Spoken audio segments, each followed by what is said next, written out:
And now to the UK, where officials are dealing with a recent surge of knife crime. Here's CBS News contributor Simon Bates with this week's London Calling.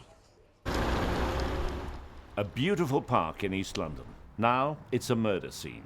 On Friday night, 17-year-old Jodie Chesney was listening to music here with some friends when she was stabbed in the back. She died in the park. 200 miles north and 24 hours later, in a quiet street in an affluent suburb of Manchester, another murder by stabbing. Yusuf Maki, also 17, wanted to be a doctor. Here in Britain, we're in the midst of a knife crime epidemic, and the two teenage homicides over the weekend have touched a national nerve. 27 teenagers have now been stabbed to death on Britain's streets in the last 12 months. One senior police officer has even called it a national emergency. Carrying a knife, for a great many ordinary young people in our cities, feels normal, and many of us feel very deeply that those in power have been slow to get a grip on this crisis.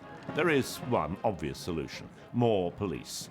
Currently, there are around 120,000 cops in England and Wales. That's a fall of nearly 20,000 in 9 years. This, a result of the cutbacks put into place after the international financial crisis. Britain's top cop, Commissioner Cressida Dick, acknowledged the problem. There must be some link between violent crime on the streets, obviously, and police numbers. Of course there is, and I think everybody would see that.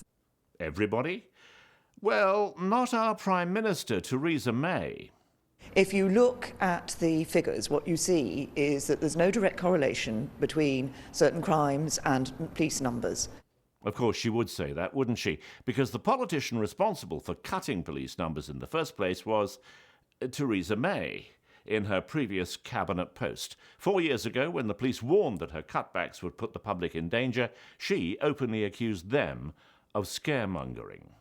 For your sake, and for the thousands of police officers who work so hard every day, this crying wolf has to stop.